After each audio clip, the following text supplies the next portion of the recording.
Bom dia, boa tarde, boa noite. Mais uma quarta-feira, estudo do livro Homem Integral, capítulo 2, Estranhos Rumos, Seguros Roteiros. Estamos na última parte desse capítulo, cujo título é Mitos. A leitura comentada de hoje vai fazer referência aos mitos modernos. Então, na semana passada, o último parágrafo, para poder fazer a ligação com o que nós vamos ler hoje, a mentora nos fala sobre os mitos modernos. Então, ela nos falou do mito do super-homem, do He-Man, dos invasores marciais, dos homens invisíveis. Então, que a cultura moderna ela resgata, ela traz alguns elementos heróicos e algumas histórias relacionadas com esses elementos heróicos, que é o que a gente chama de mito, né? Para a cultura moderna. Então, quer dizer que o mito não é tão velho assim, né? Que a gente modernizou. E a leitura de hoje vai falar exatamente isso. Olha só o que ela vai dizer. Concomitantemente, ou seja, ao mesmo tempo, a robótica abriu espaços para que a imaginação ampliasse o campo mitológico. E as máquinas eletrônicas, na condição de simuladores, produzissem novos heróis e ases vencedores no contínuo campeonato das competições humanas. Então, o que ela está dizendo aqui? Ela está dizendo que esses heróis que a gente criou modernamente, Superman, por exemplo, que nós falamos na semana passada, é um alienígena. Veio de outro planeta e seus superpoderes estão centrados no fato dele ser um alienígena.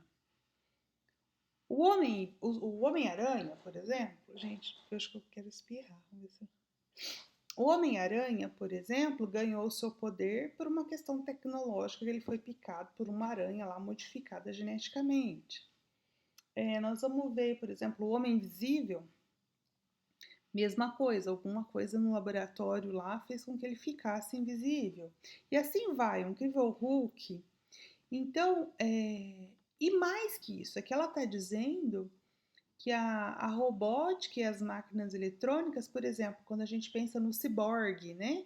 Que é aquele, tinha uma série bem antiga, chamava O Homem de 6 milhões de dólares, que tinha os implantes, ou o ciborgue moderno, ou seja, aconteceu alguma coisa, a pessoa perdeu partes e aquelas partes que ela perdeu é substituída por aparatos tecnológicos que dão a esse ser super velocidade, super força, ou seja, nós continuamos mesmo modernamente usando a tecnologia para ainda estar nesse campo mitológico, produzindo o quê?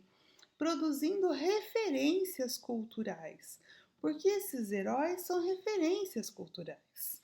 Retomando um pouquinho da discussão que a gente fez semana passada, quando a gente pensa na questão do Superman, ele tem coisas boas, é um cidadão exemplar, mas se eu parar para analisar, ele veicula na imagem dele situações não tão boas, como a predisposição de um país sobre o outro, né? Porque o Superman surge aí no final da Guerra Fria, o Superman, o Capitão América, vários para defender o que? Os Estados Unidos, né?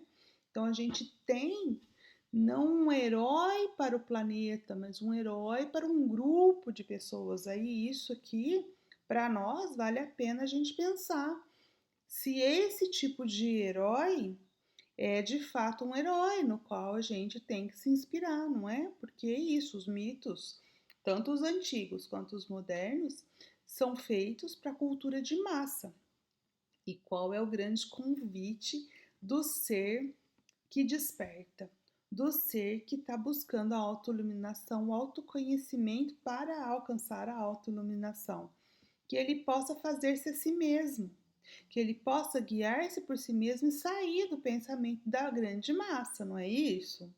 Então, se é interessante a gente ouvir histórias, aprender com os mitos, pelo menos é o que eu estou tentando aqui trazer um pouquinho para vocês, falar de alguns mitos, para que a gente extraia do mito coisas que sejam boas para nós, reflexões boas para nós, mas não que nós devemos reproduzir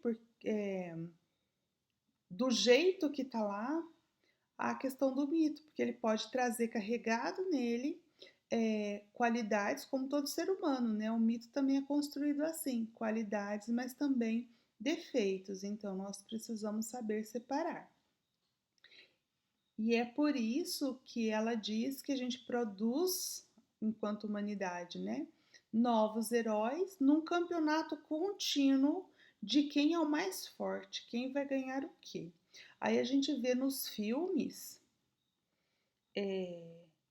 até teve um dos filmes que acho que o Hulk lutava com o Thor num planeta que era um planeta dedicado, era o estilo de uma grande arena de luta, tipo, ai, esqueci o nome. A arena lá de Roma, o Coliseu, que era usado para os gladiadores, né, lutarem. Tinha um planeta que era isso e aí eles levavam as pessoas fortes para lutar lá. Então, tá vendo? É um campeonato de força e levando a ideia de que nós temos que lutar um contra os outros, que é a lei do mais forte. Enfim, são princípios que nós não queremos necessariamente para uma sociedade que pretende ser uma sociedade da paz que Jesus pregou, não é? Então é essa reflexão que eu queria trazer. E isso, gente, a gente percebe que faz a cabeça de muitos. A gente vê essas feiras, acho que chama Comic Con, se eu não me engano, em que as pessoas se vestem com os heróis, fingem ser os heróis, então isso é uma coisa muito forte.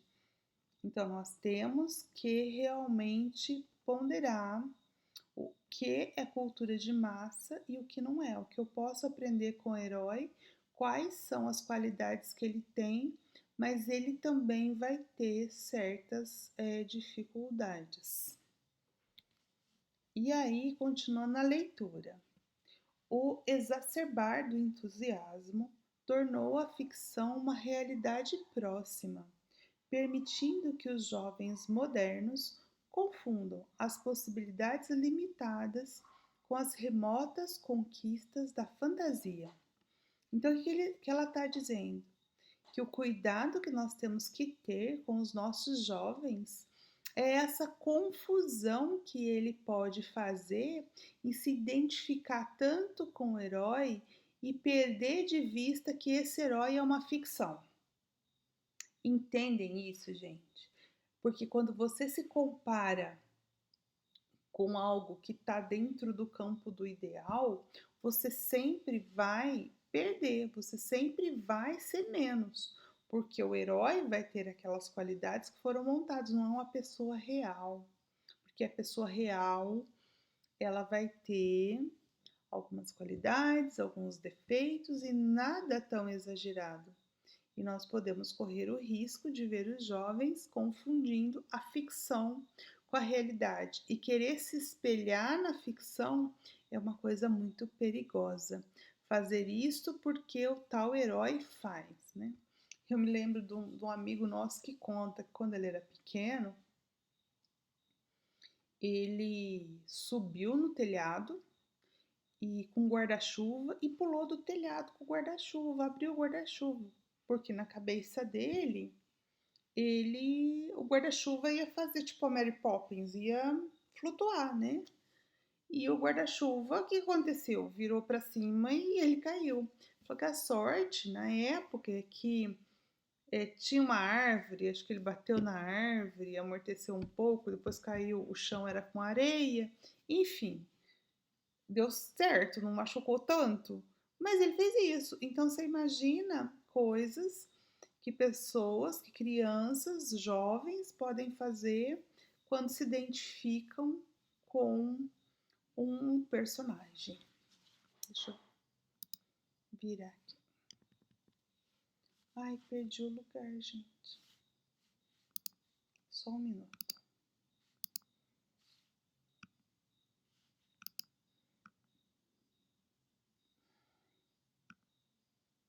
Então, continuando a leitura.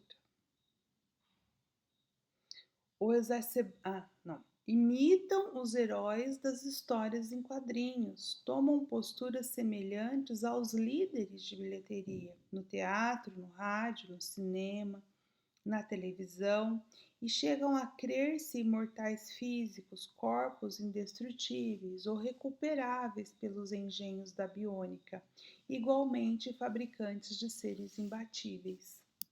Parece uma coisa tão fora da realidade da gente falar como que uma pessoa pode pensar desse jeito, mas acontece. Acontece com esses que são guiados pela massa. Quer ver? Eu vou dar um exemplo de uma figura icônica, a Marilyn Monroe. A Marilyn, ela tinha um biotipo, né? A loira, cabelo curto, enfim.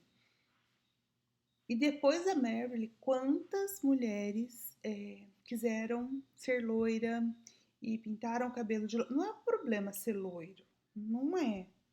Mas se aparece um grande ícone na TV com certas características, logo a gente começa a ver isso virar moda, porque as pessoas querem se parecer com aquele ídolo, com aquela figura de destaque. Então, é esse o perigo, né? Que é isso que ela está falando, né? Você se identificar com esses líderes de bilheteria e entender, por exemplo, a hora que você pensa nos jovens fazendo racha, talvez inspirados por Velozes e Furiosos. Então, assim, é fazer essas ligações para ver o que de fato a nossa sociedade entende como modelo, porque nós precisamos ainda de modelos. Só que os modelos que estão sendo ofertados desde a nossa infância não são modelos tão bons. A proposta do cristianismo é que a gente possa modelar Jesus, porque Jesus, sendo um modelo de amor, de paz, de perdão, de conciliação, vai nos propiciar sermos pessoas melhores. Então eu preciso pensar no modelo que eu estou seguindo. Retorna-se, de certo modo, ao período em que os deuses desciam à Terra.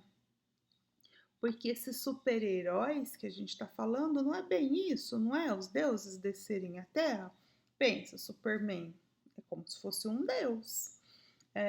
Que aparece mais de super-herói? Mulher Maravilha é uma deusa. Então eu tenho os deuses descendo à Terra, é a mesma relação. E eles se humanizam no sentido de que eles mantêm relações várias com os humanos. Então eles casam-se, eles fazem política, eles fazem clubes, que é a Liga da Justiça, né? Se agremiam, eles lutam, né? Contra o mal, entendem o que seria o mal, elegem o mal e lutam contra o mal. Então nós temos, sim, a reprodução dos mitos antigos esses grandes heróis dos quadrinhos e das bilheterias do cinema. E esses deuses, que no caso aqui modernos são super-heróis, eles vão trazer características humanas, é isso que quer dizer, humanizando-se. Assim como lá no mito de Prometeu, Zeus castiga Prometeu, ou seja, tem atitudes bem humanas. É isso, então os heróis vão se humanizando. Por quê? Porque nós projetamos neles características que são nossas, assim como eram nos mitos, são nos heróis modernos. E os magos com habilidades místicas resolviam quaisquer dificuldades. Olha ali, olha aí os Harry Potter, lá no Senhor dos Anéis tem os magos, né? Então essa história das místicas que parecia ter sido enterrada lá depois com a Revolução Científica do século XIX, XX, volta essa questão que eu posso resolver as dificuldades num passe de mágica. Então, tudo isso dá margem a uma cultura superficial e vandálica de funestos resultados éticos.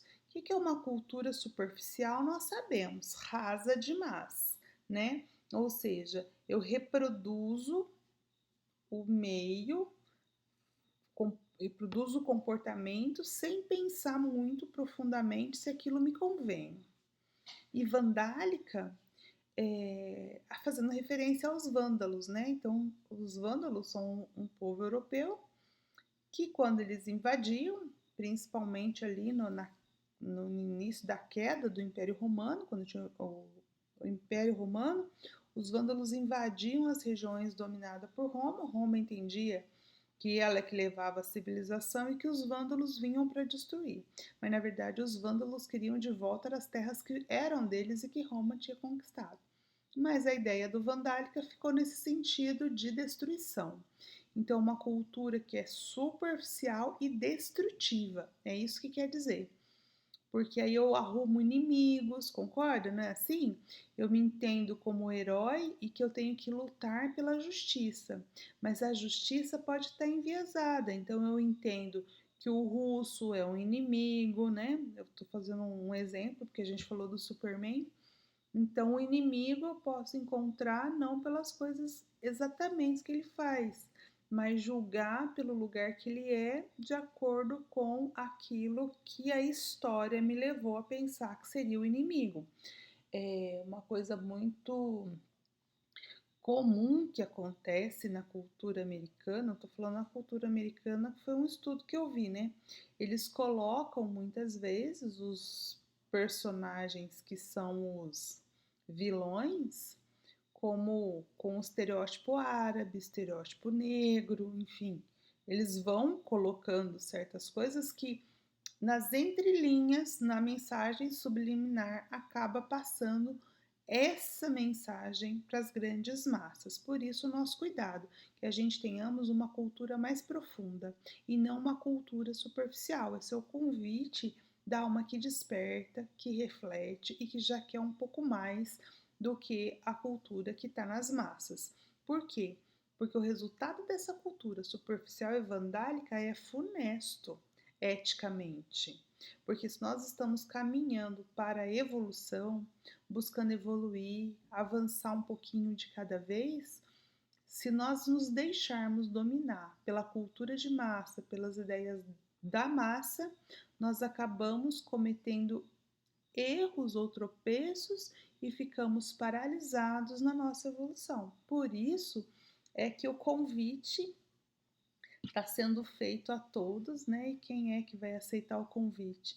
De autoconhecimento, para que a gente possa fugir dessa cultura de massa e olhar um pouquinho além. Então, pensar mais filosoficamente, moralmente, eticamente e a psicologia, que é o assunto dessa série psicológica, nos ajudando a nos compreender, para que a gente possa pouco a pouco ir levando luz a essas situações que vão nos envolvendo no nosso dia a dia. E espero que tenha sido boa reflexão para vocês. Para mim foi a gente ficar atento, vigilante, prestar atenção. Quais são as mensagens que as histórias, as novelas, os filmes, os quadrinhos, os mangás, né? Enfim, estão passando para nós e para os nossos filhos, sobrinhos e tudo mais. É isso, gente. Até semana que vem com a continuação desse capítulo.